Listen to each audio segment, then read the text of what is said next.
Hindi na po babalik ang Diyos sa iglesia kung papaanong itinakwil niya ang bayang Israel na kanyang iniibig mula pa ng pasimula, gayon din po ang mangyayari sa atin. Tandaan po natin mga kapatid, hindi po tayo yung orihinal na iglesia. Yung pong orihinal na iglesia sa Pilipinas, yung pong iglesia ng Diyos kay Kristo Jesus, haligi at suhay ng katotohanan na itinayo ng kapatid na Perez, na sinampalatayanan ng kapatid na Soriano, na kanyang nakamatayan. Sadly, yung pong kanyang pinagkatiwalaan, simpleng ano lang po pwede naman pong sabihin ni Brad Daniel, Mami, hindi po yan yung tinuturo sa atin. Ang tinuturo po sa atin, pagpapatawad, pag-ibig. Bakit po ganyan? Pwede naman ganun Bakit nakarating sa ganitong sitwasyon, sa ganitong mga pangyayari? Bakit nakarating sa mga ganitong pangyayari? Kasi recklessness of Brother Daniel. Bakit ko sinasabing recklessness of Brother Daniel? Biruin mo, ipapablock mo ko. Ipapablock mo ko sa mga kapatid. If you are in my shoe, palit po tayo ng kalagayan, Brother Daniel. Ikaw ang ipapablock ko. Anong mararamdaman mo? Nung ang nangyari lang sa sa Sofitel, biro mo relihiyon tayo tapos ipapaboycott mo yung Sofitel. Relihiyon tayo tapos ipapaboycott mo yung GMA.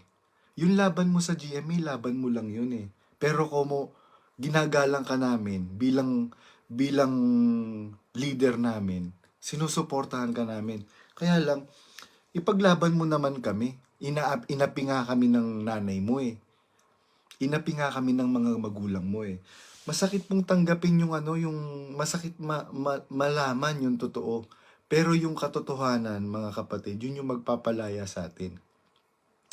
Ano po kasi, biruin mo, pwede mo nang sabihin sa nanay mo, Mami, stop nyo na po yan. Nanahimik na nga si Badong, di po ba? Hindi na nga niya pinaglaban yung karapatan niya doon sa komisyon, di po ba? Hindi po ba mas madaling sabihin yun, Brad Daniel? Kesa ipablock mo ko sa mga kapatid? Ayan, hindi ka naman nila paniniwalaan, Brad Daniel. Dahil mas maraming mga kapatid, lalo na yung mga nadistinuhan ko, mga nakasama ko, hindi po sila maniniwala. Sa'yo mismo, hindi sila maniniwala. Katunayan, hindi sila maniniwala sa'yo, Brad Daniel. The messages are keep on coming to me. Mga kapatid na nadistinuhan ko, maayos po silang mga kapatid. Bakit po ganyan? Dapat po sana ang itinuturo nyo po sa amin pag-ibig. Pero bakit po hindi po yun ang nangyayari, ang lumilitaw? Di po ba? Ang sabi po sa Biblia, sabi ni Brad Eli, yung mabuting pastor, pagka noong meron pong nawalang meron po siyang 100 tupa. Nawala po yung naligaw yung isa, iniwan niya yung 99 para hanapin yung isang nawawalang tupa. Bakit po ano po ang ginagawa ninyo ngayon, kapatid na Daniel?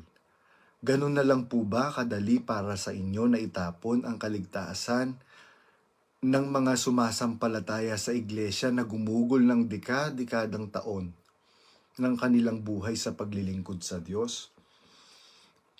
Hindi nyo po ba pwedeng sabihin sa inyong mga magulang na, Mami, Daddy, hindi po ganyan hindi po ganyan yung iniaaral sa atin.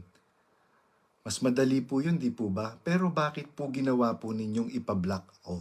Ngayon, di ba ang sabi nyo lang, i-block ako?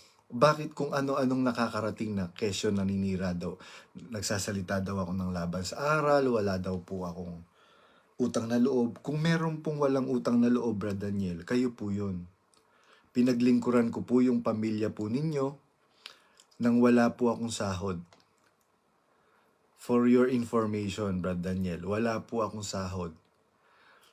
Alam po ng Diyos yan at alam ng pamilya nyo yan.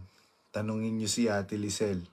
Di ba napahiya ka nung pinagmalaki mo pa sa kanya na pinagalitan mo ko dahil sabi mo kay Sis Lisel na yung kapatid, pinagalitan ko yan